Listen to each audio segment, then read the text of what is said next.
Welcome into a Thursday night quasi-emergency pod. I don't know really what you want to call it, but it is a second of 3 episodes because I think I owe Patreons another episode tomorrow. So I'm going to be very busy. I'm going to be doing a lot of podcasting, but it is just John here on the RFK Refugees front.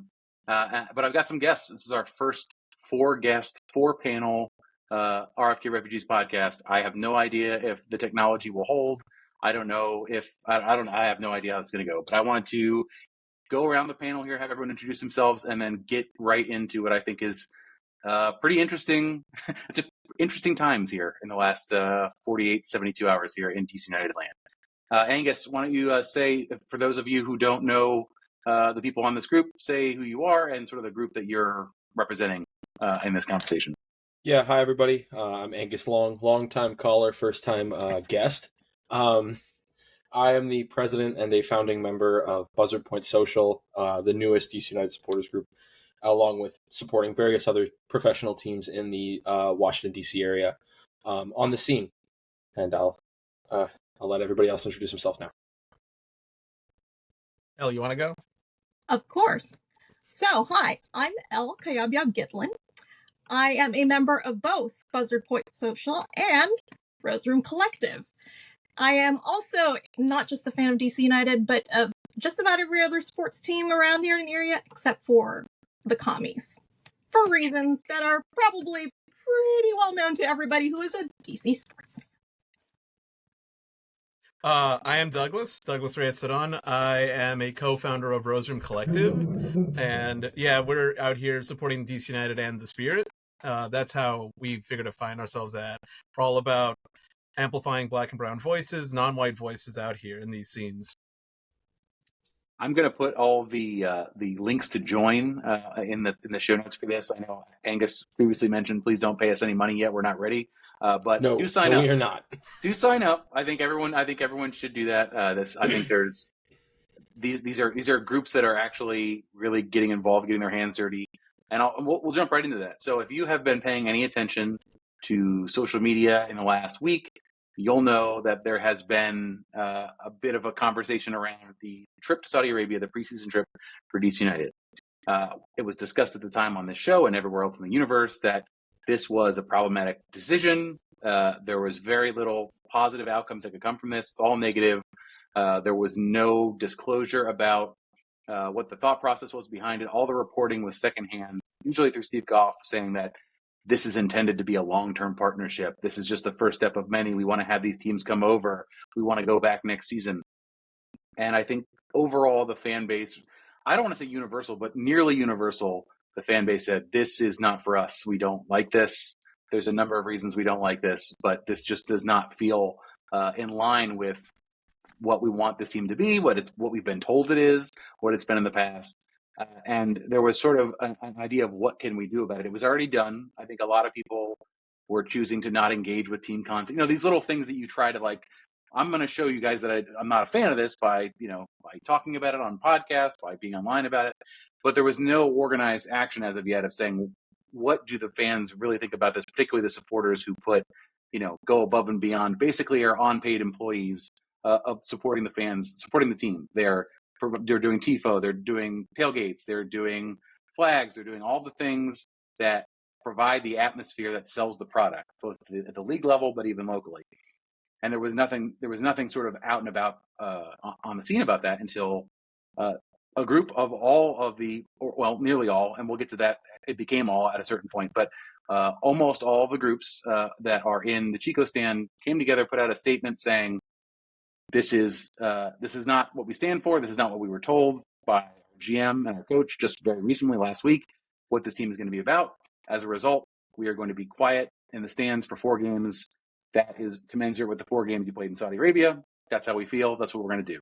And then the Screaming Eagles came out, I think, a day or 2 later with a similar statement, basically saying on their own that they are broadly supportive of the stand that the whole group is taking. There's going to be money donated to causes, and they publicly asked for a meeting with the team to discuss these concerns and other thoughts forward. Fast forward to yesterday, that meeting actually happened. So the reason I have these 3 folks on the call is because they were all there. So let's get right into it. Sort of what was the how did you've heard about the meeting? Was that just yesterday? I think you guys got like 24 hours notice, basically. Is that right? Yeah. So the way I found out, I coach rowing for Gonzaga College High School, and we're out of Anacostia. And so I was biking from the Anacostia Community Boathouse to L'Enfant Plaza to hop a train home. And I get a call from Nelson. He's the supporters relations guy at DC United. Out of the blue, he cold called me, and I'm like, I got to pick this up. And the reason I did is because I want to clarify one detail real quick, and then that helps lend into the story. So just so we're clear here, it's not like we collectively released a statement and then Screaming Eagles responded to that statement with a statement of their own. The entire process, we have included all of the groups. The main difference being that Screaming Eagles differed on our decision to go silent for a fair reason, and I respect their decision. But that's actually my fault because I was coordinating all of the groups together to make sure that we put the statement out on time and coordinate it. And the one thing that got lost in the shuffle from me this weekend was letting Screaming Eagles know that we were going to post at noon on Monday. That's why they were a day late. I'll own that. That's on me. But after that, I was in constant conversation with Jimmy, and Jimmy got a text or a call. Jimmy is the president of Screaming Eagles. He got a text or a call from someone high up in the league and called me afterward and said, "Do you guys have a meeting with ownership tonight?" And I said, "No. Do you?" And he goes, "No, but somebody said, I hear you're meeting with ownership tonight." And so when Nelson called me 2 hours later, I was like, there's something in this. Gives me a cold call, says, tomorrow, 5:30, that's your chance. One person to two people from the room. They'll hold on. Doug, can you fill it in? Sure. I can take up the baton. It's very similar to how Angus was going. I got a cold call from Nelson sometime Tuesday evening. I do a walk. It takes a couple hours around an afternoon, 5 o'clock ish. And during it, I just got a random call from him saying, okay, meeting with ownership 5:30, short notice. And I thought, you know what? Okay, great. Let's do it. And I'm was able to loop in a friend of mine who from the Rose Room scene who normally is not really affiliated with any DC United stuff, but this was of major interest to her. So we brought her along with as well. What were your expectations going to this meeting? Obviously, you didn't have a lot of time to plan for it. We're sort of trying to game plan publicly sort of how you were going to approach what was somewhat of a surprise meeting with, an owner that has been, I would say, up and down as far as his level of engagement with fans. There have been episodic times where he's wanted to know what's going on in the supporters groups. I think of the time where he was approached in was that 2018? When the stadium opened, was that 2017? The years are blending to me. Whatever the first season was in Audi Field, and was sort of approached saying, "There's this thing going on. It shouldn't be happening, and we need it fixed." And then he put a phone call and actually engaged on what that was. So he's not there all the time. He's there sometimes. He's here now. Attention has been brought. The statement that was made was obviously heard both in the league because they found out about it first. So there was obviously some engagement, like you need to do some damage control here locally, and then here. What were your expectations going to that meeting? Elle, I think we were talking before we recorded. What were your expectations going in about what to expect, either from an outcome or just sort of what this was going to be like? So sports washing is now, let's face it, it's a known playbook, right? I think anybody who is a sports fan, and it goes beyond football, right? It actually encompasses leagues, it encompasses the globe, has had some level of sports washing or that level of influence in their sport, right? If you are a fan and you really care, you know this. And unfortunately, anyone who has made the deal, right? They say, yep, let's go ahead. We will partner with you. We will lend our credence to your efforts. Everyone knows no one has ever publicly backed down. Look for it. That was one of the things I was doing, was figuring out if anybody who had ever taken money from, say, Qatar or Dubai, right? The United Arab Emirates and Saudi Arabia have any sports teams or leagues gone and publicly apologized for it. No one has. I did not expect DC United to break that trend, unfortunately. They'll apologize for doing Flow Sports, but they will not apologize for taking the team to Saudi Arabia. That's where they draw the line. That's just how that goes. So how did the conversation start? Was there obviously? I'm just very interested in the dynamic. Obviously, it's a very few number of people in the meeting by necessity, but what was how did it start? What was the first sort of talking point that you guys encountered? I think in terms of I think for me, I was expecting Levian to give some sort of speech, but he kind of only gave us a couple of sentences and wanted to open the forum to us on the floor and toss whatever questions we had in mind to him, which was not quite what I expected going in. And so there was a bit of a pause and like, all right, who's going to be the first one to cast the first stone, the first question?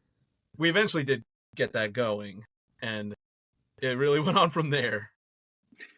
Did he give the impression that he understood why this action was being taken? I don't imagine he legitimized it and said, I would also do this or anything like that. But did you get the idea that he understood why this meeting was taking place and why fans were having a problem with it, or not really? I definitely think that, and so I think in the moment I thought less of it, and then a couple of the other Buzzard Point board members read my notes and all of that, and they came to the conclusion, because it started off, he didn't seem apologetic for it at all, and I didn't expect him to be. I don't think any of us here expected him to be apologetic by any means. But I believe the way that Don, some of you know Don Rankin, brought it up. He was like, he started off saying he wasn't sorry, and that blah blah blah blah blah blah blah blah. But by the end, he was saying things like, "I just don't know how to feel about this anymore." So I think we got to him a little bit, but I don't think that he necessarily understands the full consequences of his actions for going there in the first place, and what that now forever ties this team to. I think one of the other things that you guys really wanted to make sure to get an understanding of was the duration of this partnership. And is this going to be, as rumored, a multi-year, a situation where teams are coming and playing at Audi Field? Did you walk away with an impression on that? It's fascinating. I can't tell how much of this they were very deliberate, in wording out that there were no plans right now, meaning just right now. That was very precise language that they used. That doesn't stop them from having casual conversations with various parties that could be interested, and there didn't have to be anything put pen to paper yet. They could easily be having those kinds of conversations right now. Whether or not, say in a month or two, we find out, we will host the Saudi team in the future, which was something they tossed out in front of us too. They tossed up the hypothetical of, what if we host one of the teams they played in the preseason, Al Ettifaq, as a hypothetical. But part of me, and I think that everybody in the room was saying the same thing, we were all kind of thinking, oh no, this is probably what they want to do. And this is maybe now trying to backtrack a little bit. Yeah, to provide a little bit of clarification, that was brought up because someone in the meeting said, well, because the way it was phrased, the whole way that Jason tried to phrase this was that they were on this diplomatic mission. And when he was in high school, he went to the Soviet Union because he was a good basketball player, and he was able to tear down the Berlin Wall, or along the sorts of that. Sure. And so he wants to do the same thing with the Kingdom of Saudi Arabia, which was great in premise, but like, we never did the steps to show that that's what we were trying to do. I asked about that, but to bring it back, one of the people in the group said, well, maybe if you had just started with inviting teams here so they could see how we do things here, and then maybe there's a cultural exchange down the future, then it would have worked. To which he immediately jumped on and said, oh, you guys would be okay with having teams here, like without skipping a beat. To which all of the round table, and I believe myself most importantly, said, no, that ship has sailed. You cannot do that from now on, because the way it appears and the optic appears is that it's, I believe, Elle, you said this yourself, it's quid pro quo at that point. So not to speak over you, Doug, I apologize. I wanted to get that and make that totally clear. That he was very deliberate in, you want teams here? Let's do that. We could do that. We could really do that. And we were like, no, not in the slightest. There's 2 bits I'll add to that. There was a very quick reaction when that came up, so that was noticeable to us in terms of the body language. The other element of what Angus mentioned, Levian mentioned a story about how he went to the Soviet Union in his youth on some sports trip that he claims to have had a good time, which then led to the transition of him having a good time in Saudi Arabia, meeting the people that he met. He mentioned, I had a great time and all that stuff. And I had to say to him very directly, this is because you are a straight white man, and also a straight white man with money. Of course you're going to have a great time out there. And I said, like, there are people in this room, like in the physical room, and there are people in this chat right now, there are people that are going to watch this that we are not going to have a good experience like he had. It will be worse for us if we were to try to do that. He has Saudi friends, so it's all okay really in the end of it. I think the one thing that, reading the notes and sort of hearing the conversation about, this was actually a humanitarian mission. We're not going to just go to cities or countries that we politically agree with, I think was another thing that might have been said. You lose a little credibility when you take the money, I think. You lose the ability to be a messenger of truth. You lose a little bit of that authenticity when you're doing tourism bits in the historic part of the city and doing Instagram stories about it. They weren't necessarily doing like paid partnership with Kingdom of Saudi Arabia on your post, but it's quite obvious sort of what the idea is. You're having fun. You're in a nice hotel. You're showing all these, like, see, it's great here. You should come visit. We're not directly saying that, but we're saying that. I feel like I think the money part is important here, and I want to know if that was sort of how much that was brought up, because everyone, the disingenuous or the cynical take, and maybe the right take, is to say this team, when shown a whole bunch of commas, they're going to take the deal. They took it with Flow Sports. They took it with the crypto sponsorship that they had to get out of early because it wasn't working out. They took it with this. This team is not funded to the point where they can say no to anything, or they can go the other direction. How did he phrase the team's need of the money that came with this from the ethical decision making, the thought process that he was having? Did that come up? Well, I will say that the first time I did speak up, right, and the meeting had probably been going on for a good 15, 20 minutes after he'd gone and explained this, no money exchanged hands. And then it changed to, well, we paid for some expenses. All right. And I asked him point blank, I said, listen, you sold us cheap.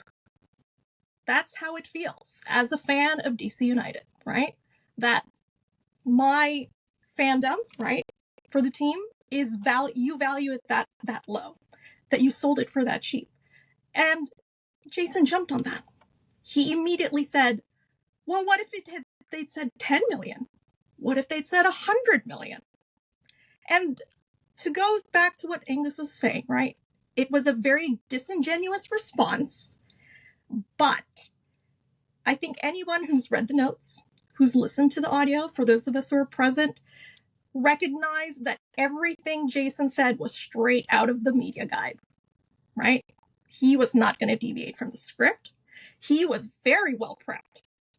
Now, to Douglas's point, there were times where he was flustered because, hey, this is his first time coming up against real live opposition to his choice, to this choice, right?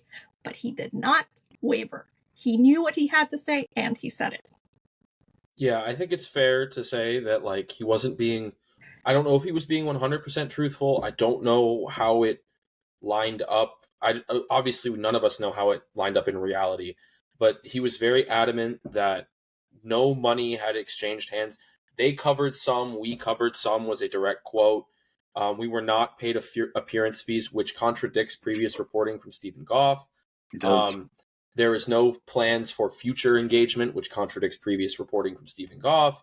There are no business relations with the Saudis. There's no paid partnership. They did not buy a stake in the club. There will be no advertisement, which may or may not also contradict reporting from Stephen Goff.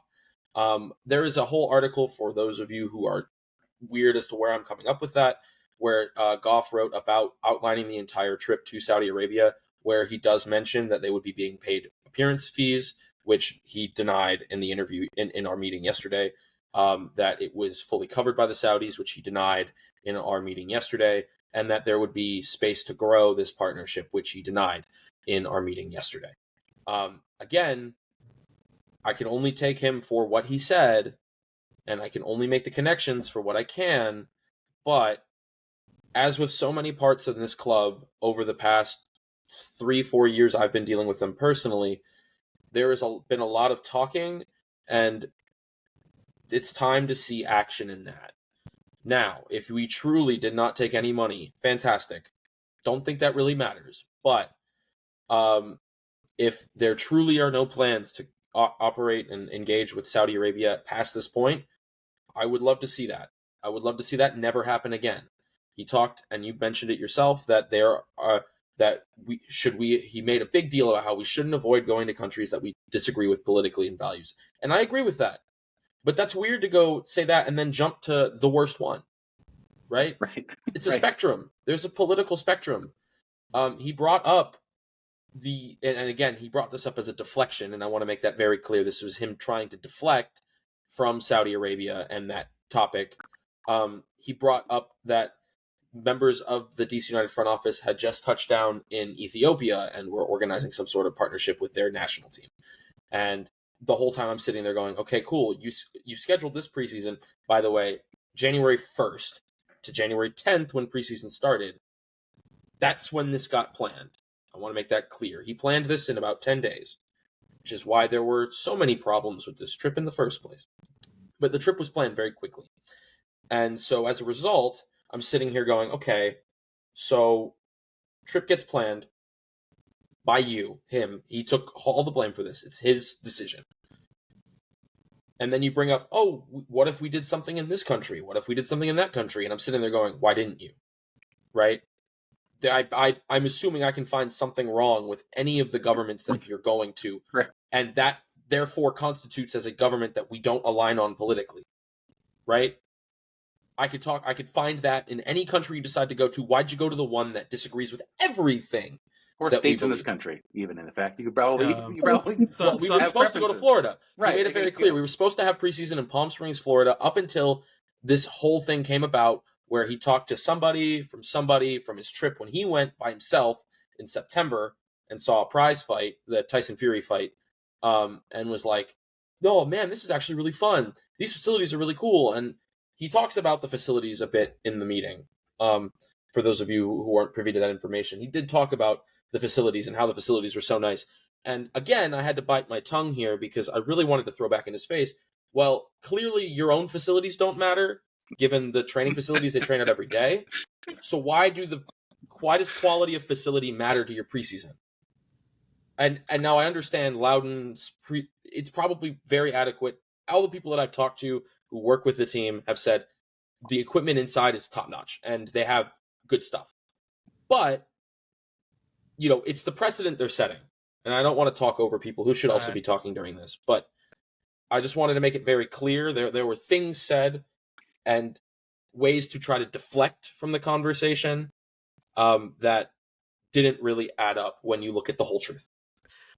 Right. And John, your original question was, of course, hey, the club sees commas and they go for it. And like I said, the fact that they went in cheap, right? To me, that says, A, the partnership or even the backroom discussions have not ended. And frankly, I am very concerned that this will lead into, say, a New York City Football Club situation, right? Sure, maybe he didn't take more than just travel expenses this go around. Unfortunately, I think it's a slippery slope. Yeah, the broadest takeaway I've seen in all of this is that he spoke far more kindly about Saudi Arabia as a nation than I would have ever imagined any human doing so, in a way that is going to, I think, everybody that was in that meeting, talking to Jimmy, talking to Angus, talking to Elle, I think we feel more affirmed about the protests going onward, about being on DC United's neck about this, because I don't see this going away anytime soon. And I think there's going to be efforts to continue to court that ownership into doing more things. They say that they don't have plans now, but I emphasize the word right now, as of February 22nd, when we're talking about this tonight. That could change tomorrow. Well, you guys could always have your dinner with the Saudi Arabian ambassador and get straight on all this, which was offered, by the way. And multiple times. But maybe Thomas Friedman says we shouldn't do it. Oh, so to reference what Elle just mentioned, Levian also specifically cited having dinner with Thomas Friedman, the New York Times writer, who I'm going to avoid my opinions right here. I will just say he cited having dinner with him as one of the influencing reasons on why he wanted to do this trip as well. He asked he was like his confirmation bias. Yeah. Well, certainly if you go to the controversy tab on Thomas Friedman's writing style, particularly about countries on the other side of the world, I think you might find some reasons to, weight that opinion in a different way. Either way, I think that's sort of I want to talk about the thing Elle brought up, the thing that is most concerning, I think, to the long term. I think the trip was a bad idea. I think he now knows that it will not go unnoticed, that were this to happen again, the actions will be just the same, except for maybe louder and longer. I am, however, concerned about potential ownership stake. We've seen it already with Qatar and Monumental Sports. The reason sports washing and all this stuff works is because there is a large amount of capital in some of these countries due to sort of just the dynamics of how their economies are structured. They're petrostates. They're able to accumulate large amounts of money. And right now we are in a high interest rate environment. Clubs and investors and rich people are no longer taking the reckless gambles with capital that they took when it was 0%. And this club has been run in a way that they have spent more money. It is unavoidably, you can't say that doesn't happen. You can look at, since the stadium was built, you have the, asterisk next to it or not, training facility in Loudoun. You have efforts to build an MLS Next Pro franchise in Baltimore. You have more spending on the roster. It is certainly different and noticeably by a factor than it was at RFK. But the larger scheme thought about how Levian, Kaplan, and the rest of ownership look at this club is that it's not just the club, it's not just MLS. There's a broader universe in which they can find increased revenue. In other ways, either. And Angus, I know you've talked about this before. I want to make sure. I want you to check my perception on this too. The widespread fan assumption is that this is property based. The reason why this team is eighth most valued in MLS at $800 million, whatever the number is a lot to do about the land that it sits on, the land that the ownership has authoritative rights to build around said stadium, and it's about that. The way that this ownership is structured, the way that is sort of looked at, I look at, boy, I would love capital infusion if I were him. I would say I'll dilute my shares. Yo Gotti and Mark Ingram did not dilute my shares when they came in at vanity ownership. That we gave, I don't know what happened there, how much money was changed in, but no dilution at all on ownership. But I would, if I'm him, I'm looking at a Saudi investment fund, the PIF, and say, hey, what would it take to get you into a shiny new team here in Washington D.C. with a brand new stadium? What are your thoughts about that in general? Angus, please too also check me on the property component. Yeah, so just to quickly check off on that. Yeah, most of the team's value does reside in their property. That's been well reported. And I know why a lot of people think that DC United is just a soccer team fronting as a real estate development. I don't truly believe in that conspiracy theory entirely. I do genuinely think that ownership does want to build a winner. I just think, and this is what's going to tie into that, ownership is naive. I think that the way that Levian came across last night was naive. I think that he totally did not understand and gauge the fallout of the team going to Saudi Arabia. I think he totally does not understand the importance politically of a team in Washington, D.C.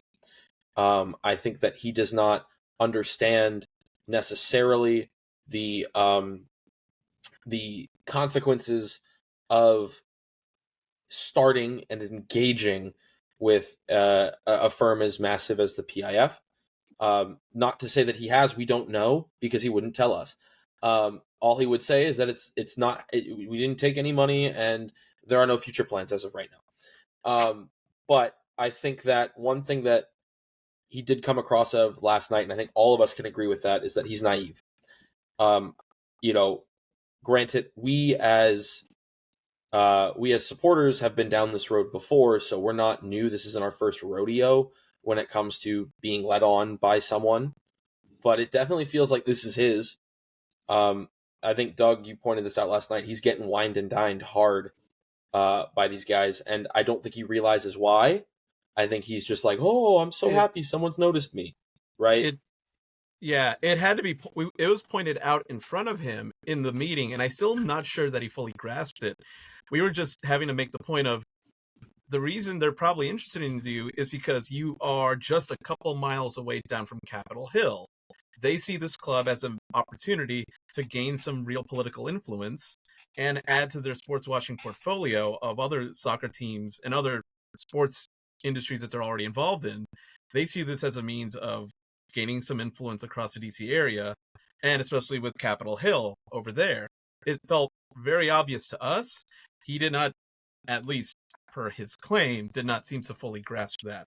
I walk a line between, I can't tell how much of this is naivete, how much of this is lying through his teeth. It might be a mix of both, but there is a lot going on there in that brain of his. I think too, the struggle is when you're an Arthur Blank or a Haslam or a group that you're a billionaire, and these groups come to you and they say, we have a lot of money too, and you say, well, that's nice.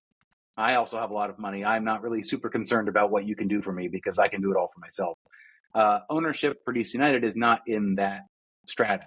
I don't want to say we're mom and pop, but if you compare sort of the net worth of our ownership group, Steve Kaplan I think has a little bit more money, but overall we're not Arthur Blank. I think the last time we were able to find a valuation of our owners, and I did this before pandemic numbers, so keep that in mind. If you Google the net worth of DC United's owners and do a little bit of digging, you'll find some Swansea ownership stuff. That's where it comes from. Our owners being worth about $600 million, which, to put into perspective, percentage-wise, I think I did this math at one point to argue as to why we don't invest as much as in Atlanta United, for example. Like the contract percentages of a entry-level homegrown deal is like the comparison, like a $100,000 contract is like the equivalent of a $500,000, $800,000 contract at Atlanta United, where their owner is worth 15 times more than our owners. And again, I think that falls into the naivety kind of thing. I kind of wish I was rich enough not to care and to not be worried about myself, right? Because that's where it comes down to. I think that he can lose focus of what he represents and who he represents by proxy. Like as Doug said, you could see the Capitol from the top of the supporter section at DC United. And, well, I'm sure the PIF saw Qatar buy into Monumental and saw how there was little to no backlash there because nobody cares. It's hockey. They got their own problems. And it's basketball. No one cares about the Wizards, sadly. I do too. It's just let's call a spade. When you're that shit, like I can go to the game on Sunday for $1. You know what I mean? The lament of the DC sports fan. Right. So it's like you bring in that small percentage that's totally not financing the brand new stadium, his side of the brand new stadium. That's not going to happen anymore. Haha. And now somebody else who wants some political firepower in the DMV goes, oh, that clearly went very well for them. What about us? Why not us? And the thing that rattles in my mind is how many stakeholders across this region would be affected by a possible, like, my fear is that they get a stake in the club, and who knows how far that could go. That could end up with them fully owning the club for all we know down the line, which is my ultimate terror in all of this. And then the amount of stakeholders that would be impacted would be pretty tremendous across this region. Supporters, staff members, people like across the DC area. Hell, there were some friends of mine joking in the Rose Room channels about, well, will women be allowed to go to DC United games? Will the Spirit be allowed to play at Audi after this? How do the Saudis handle a female owner? Stuff like that was tossed around as theoretical, but it's the kind of shit you kind of have to think about in all of this, like that far down the line. For sure. I want to make sure that I'm respectful of your guys' time. I really do appreciate you taking the time out on a Thursday night to talk about this. I want to just focus on one sort of thing that makes this different than the Wizards and makes it different than the Caps and makes it different. The cool thing, I think, from our standpoint, and the reason why I do a podcast about this, the reason why you all do what you do, is that this club has a community base around it. It's not just a thing that you watch and go to and then go do something else. There's a thing about soccer and about this club in particular in the region where it is a part of your identity. It's a part of the way you spend your time. It's a way that you structure your friendships and sort of network. It's like the way, it's just a different experience. You're not a consumer necessarily. You feel that you are a part of it. You are not necessarily a co-equal part sometimes. Sometimes you feel less co-equal, but you're a part of it. And I think only because that dynamic exists can you get a group to coordinate amongst other groups, fans, communicate and understand how collective action is the only way that you're going to actually address and redress any of your concerns. Only soccer, only DC United here in this city could have got the owner to sit down, regardless of what he actually decided to do or said he would do or promised to do or didn't promise to do. The meeting wouldn't have happened for any other group. It would have happened, like, theoretically, I think like maybe like the Diamond Club members at the Nationals maybe would get to sit down with Mark Lerner if they had a problem, maybe, and at like the very high end. But you guys aren't that. You are representatives of the most enthusiastic support of the club. What do you think?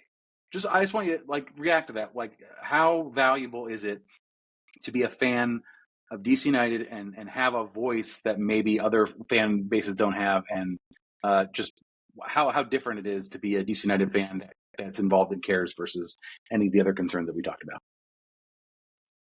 So I am a Nats season ticket holder as well as the Spirit season ticket holder. And I can definitely tell you, and I will use the example of the Oakland A's, who, for those who are not in the know, are being shipped off to Las Vegas.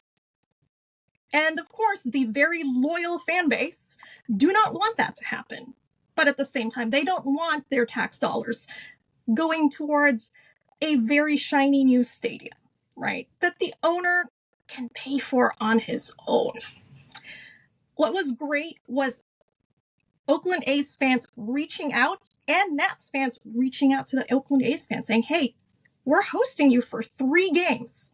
We will use our points and buy you folks tickets, right? We will pass out flyers explaining this. We will do bulk orders of sell shirts for folks to wear. And it was seeing that in baseball, which is not something that happens, if at all, right? But it was fantastic to see. And then contrasting that with what has just happened, right? Seeing how quickly the supporters groups came together, how united they were, right? And the front that we presented, right, at the meeting yesterday was very, very united. I don't think anyone who was there from a supporters group had, was different in their opinions, right? We're all on the same page. I think that was one of the most... Sorry. No, I was going to say, like, I think for those of you who have been going to these meetings far longer than I have, apparently that's a surprising thing. I was going to say, this isn't 2001. This isn't where people... I remember call-outs of those meetings like in the RFK days. I went to a couple in the RFK days.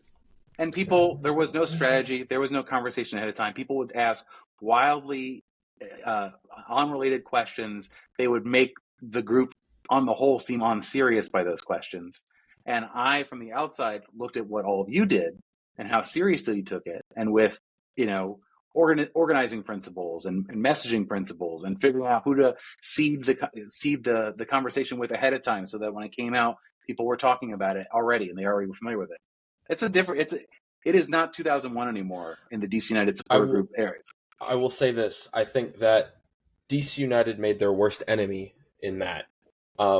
The outreach, and I will commend the outreach that, and I think this is really funny because apart from one individual in the organization who has now apparently been given the Office Space treatment, I saw that reference on Sicko's committee, Doug. Jason has surprisingly surrounded himself with smart people, which is crazy. And those smart people are people like Danita Johnson, Allie McKay, and Troy Lassane. But most importantly for us as supporters, it's Nelson Fuentes. Now, I don't want to put him on blast because I know that he likes to stay a little bit further back. But the work that he and his team, and this is made very clear in the meeting, by extent, Danita, has been very good in mending the relationship between supporters and the front office. But most importantly, in my opinion, mending the relationship between the supporters groups internally. I think that they mistimed their trip to Saudi Arabia. If they were ever going to take one, they should have taken it 3 years ago when we all hated each other still. Yep. They decided to take it the 1 year where we had the possibility to actually come together and produce something unified on this. And we did. And I can't thank people like Doug and Elle and everyone else who was in that meeting, who I don't necessarily want to name because I don't know if they want their name to be out there or not, for coordinating and coming together on all of this. Now, with that being said, the community outreach has been fantastic from a non-supporter side of it too. I think that the educated city that is Washington, D.C. knows very well when they see some bullshit. That we all got good bullshit meters. We're ding when it came to this. And so the overwhelming support from the community at large has been huge. And now I want to address one part that I keep seeing is that protesting doesn't work. Being silent won't accomplish anything. It's just playing into their hands. We're not going to be silent. I think that there's a fine line that we're walking here. We will not be organizing chants, and we will not be bringing drums, and we will not be bringing banners that we usually bring to the stadium. That does not mean we will not be in the stadium handing out leaflets. We will not be creating banners against the regime. We will not be doing things to make sure that this never happens again, or at least is vocally present that we dislike what happened. We have announced 4 games of silence where we will not be doing that. And my preposition at this point is that we do our 4 games and then we get loud about it, right? It's very clear that this is not going away. Jim Enzor, one of the 202 Unique members, had a very powerful slogan attached to this from his time growing up, which was silence equals death. And I think that in this situation especially, that is relevant because being silent on this topic equals death. We will have admitted defeat if we are not vocally against the regime in this situation. And that's only possible with a community that we have developed, and that's only possible with the teamwork we have been able to do to get to this point in the first place. I think that's well said. I wanted to make sure we had this conversation so that other people who aren't on Discord or Twitter or whatever else don't even know this meeting occurred, and only maybe see that the protest is happening, or maybe they get to the stadium on Saturday and they're like, "What the hell? What's going on?" And they still don't know. Which I will tell you will be 40 to 50% of the fans that are there. I remember going to a game a couple years ago, multiple years after Bill Hamid was gone, and I was sitting and someone said, "Where's Bill Hamid?" And it had been 3 years, and I was like, "All right, well, see, you don't know who you're sitting next to. Everyone is not as online as you are. You have to understand that." So I think that I wanted to make sure I had all of you on, so that a little bit of maybe potentially people who wouldn't otherwise hear about it understand that where this started, with the seed of how it started, and how quickly it got to the point where you're sitting in the room with the decision maker and making sure that he understands, even if it happens again, and even if whatever else, for sure, your perspective and your stance and why you feel that way is understood, and it cannot be said that it isn't. No matter what, if they do it again, they know they will be doing it against the stated wishes of all the people that were in that room, And that matters. That's important. I think it was very impressive to see that this has probably been the most concise and I'll just say the word united effort I've seen all these supporter groups come together on. Because obviously I think a lot of people that are even listening to the show knows that we just went over there's been some fraught history between everybody. But this was the one far and away where I've seen everybody composed, disciplined, was ready to come out with the exact questions we needed to ask Jason Levian on, and everybody stuck to the task. Nobody deviated from what we wanted to get out of that, and I think our resolve has gotten stronger since that meeting. And like I said earlier, we're going to be staying on our toes through all of this, through these protests and afterwards. Yeah, I was going to mention that it reinvigorated a lot of people who may or may not have been kind of done with the scene in general for various reasons. But I know for a fact that this coming together has reinvigorated people. Now, I also understand that us going silent for 4 games some deem is not enough. I understand that us being in the stadium in general is being deemed not enough. And we need to be boycotting with our dollars and all of that. I will argue against that thoroughly because we have done that before in the past. We have gone fishing every year since I've been involved in this section. At one point or another, we say, we're done with this. And then we quit for a game and a half. And then we realize nothing's going to change. And we end up coming back because something or other happens. And this time around, and we noticed this, I think, started last year. Doug and I showed up to the stadium with a Casper out banner. 1. That turned into 5, and that turned into Allie McKay. At least that's how it presented to us. And that was like 3 games worth of stuff. So now, that proved to us that if there is anything that this ownership doesn't like, it's being made a fool in public. It's having their name dragged. What happened this time around? We come out with a group statement. That's awesome. That goes nowhere if it wasn't for people like Pablo Maurer and Stephen Goff reaching out for comment, 1, and 2, actually publishing stories, because that gets it into the mainstream. And then that reaches to NBC Sports Washington, and then that gets on the evening news, and then that gets on mainline channels, and then that explodes. And that wouldn't have happened without the coordination and correlation of all the groups together. And I mean that all the groups together. That's not Screaming Eagles coming out 2 days later with a statement. That's not La Banda not being a formally recognized group. That is all of the groups saying, hey, this is messed up. Let's get to it.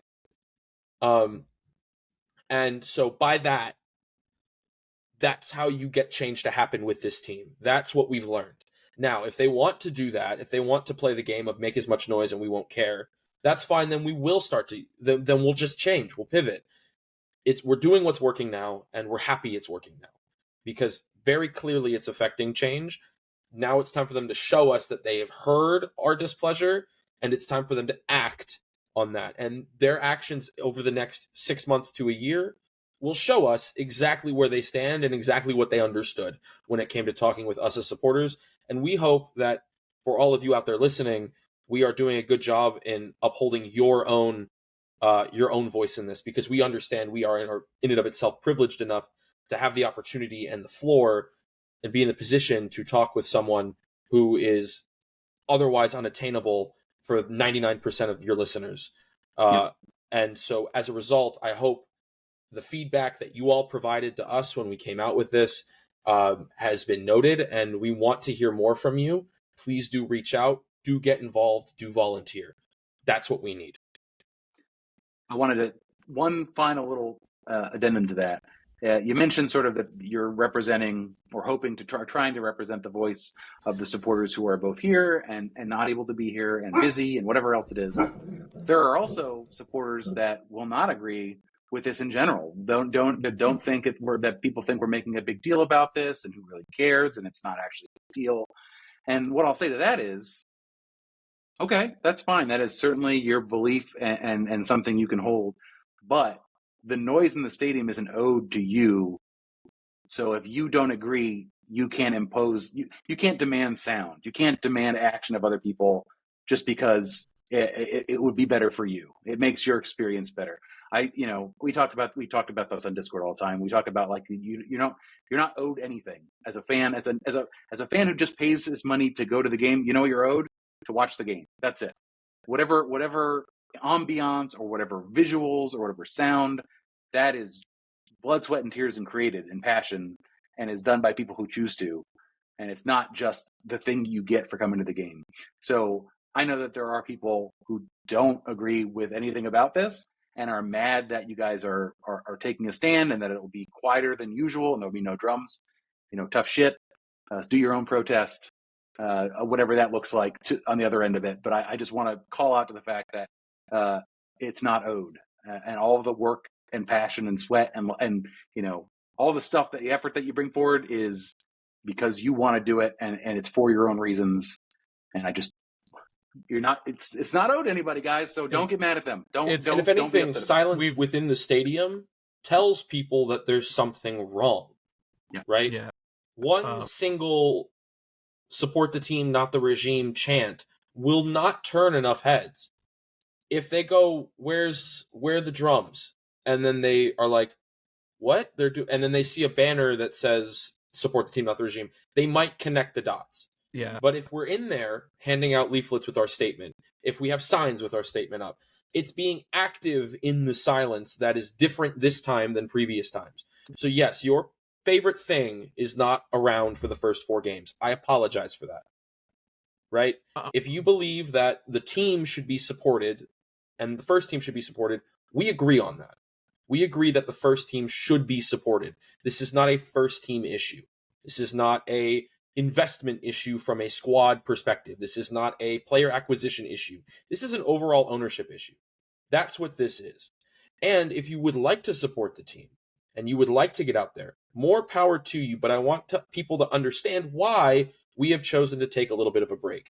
And if you want to make a huge statement to the team, support us for these 4 games and then drive up the road to Citi Field on April 20th for the away game against NYCFC.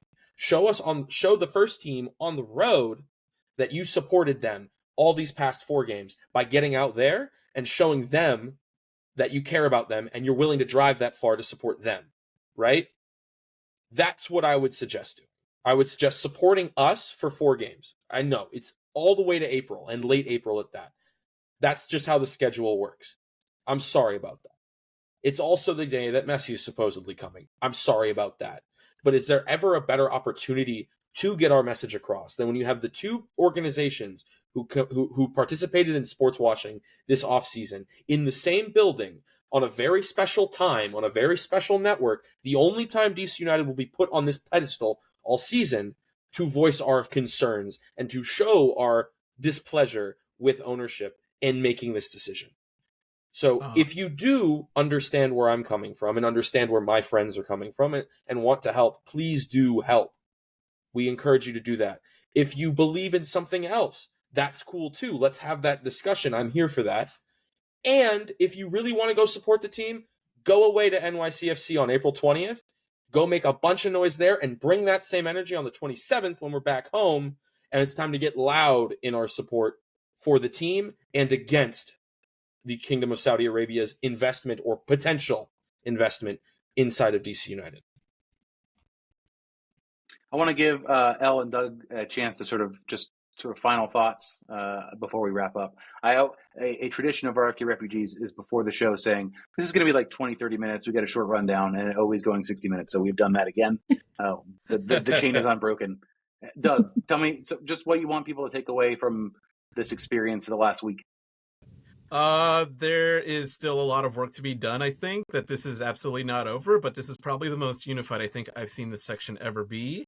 And I have seen some people take up some bizarrely defeatist attitudes over like, oh, this is inevitable, winter's coming, whatever. I'm like, no, F that. I'm sorry, I was about to curse. I wasn't sure if we were allowed to. Thank you. We're a PG-13 show. I said F that, beep that. I'm not doing that. We are doing our best to say no, we're not accepting this, standing up, getting out there, getting loud, and clearly people are catching wind of that energy. And as we have seen in soccer protests out in Germany, for example, they were protesting hard against potential private investors coming in, and they won. They successfully warded them off from changing the Bundesliga forever. And we've seen other actions in the past. We've seen what happened with the Washington Spirit over their former ownership, all of the actions around that. I say, no, F all that. We can absolutely get loud and try to make some change out here and heat everything off at the pass before this can all get worse. What I will say is that I want to compare and contrast DC United's visit to the folks who are asking, why are you guys going to be quiet for 4 games? Jason told us in the meeting that we were there, that they went there to build bridges, right? To share our values with them. I don't believe anyone has actually seen proof of exactly what that looked like. But here's the thing. You will see that when you are in the stadium this weekend. You'll see that for the next 3 games, right? This is us answering that question of, why are you still going? Why don't you just sit this game out? Well, you know what? We're going, right? We've already paid our money, right? The team has it. It's fine. So we're going to use it, right? Because if we're going to protest, we got to be present. Absolutely. And I think that there have been empty stadiums in Audi before, or nearly empty stadiums, and it wasn't.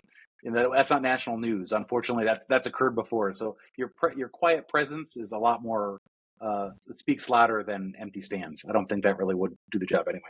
And just before, again, I said before we wrap up, I want to make sure I shout out Ted, who asked a good question today in the press conference. He asked our coach, "What do you feel about this?" And he supported this measure. He understands it, and he supports people, acting in their conscience. So we got a good one, I think.